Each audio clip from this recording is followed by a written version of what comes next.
3 hours late, should go to bed. Near midnight, I believe. But memories keep me wide awake this snowy Christmas Eve.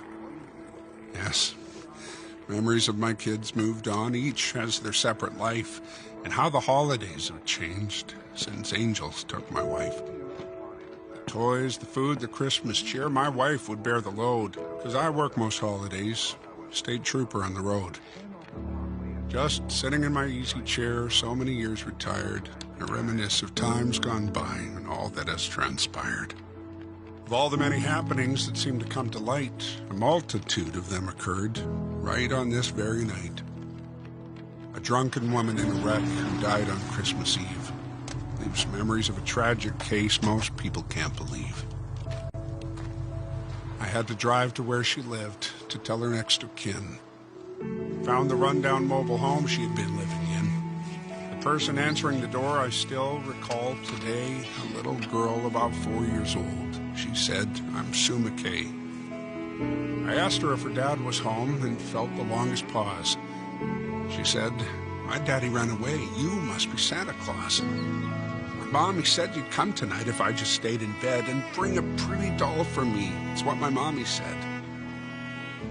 I broke the rules that Christmas Eve, did not call child's care.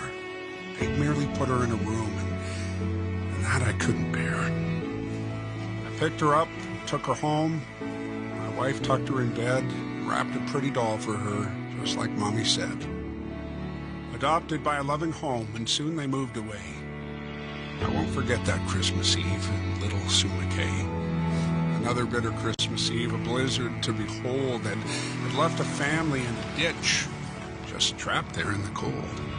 By grace of God, I spotted them, all cold and gaunt with fright, drove them to a motel room to safely spend the night.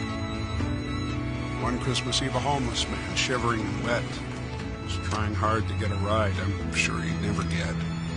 I picked him up and drove him to a diner on the hill to warm his bones and left him with a $5 bill. Strange how when you're all alone, what memories you recall. Think of everything you've done, and was it worth it all? Think about my God, my job, my children, and my wife. Would I do it all the same? Could I relive my life? Then comes a knock upon my door. This late, who could it be? A neighbor, or has Santa Claus come to visit me? The figure standing in the cold gives me a sudden fright. A trooper with that solemn look. Dear God, who's died tonight? Flashing back to bygone years, how I'd often stood on someone's porch to bring them news, and it was never good. Is this how life gets back at me for misery I've induced? Or pain I've caused some other folks has now come home to roost? But looking in the trooper's eyes, my mind is in a whirl. I see a pleasant countenance. The trooper is a girl. She smiled and reached to shake my hand, and silence wasn't broke till a tear rolled down her cheek, and then she softly spoke. "I'm sure you don't remember me. Thought I'd stop and say, God bless you on this Christmas Eve. I'm Trooper Sue McKay."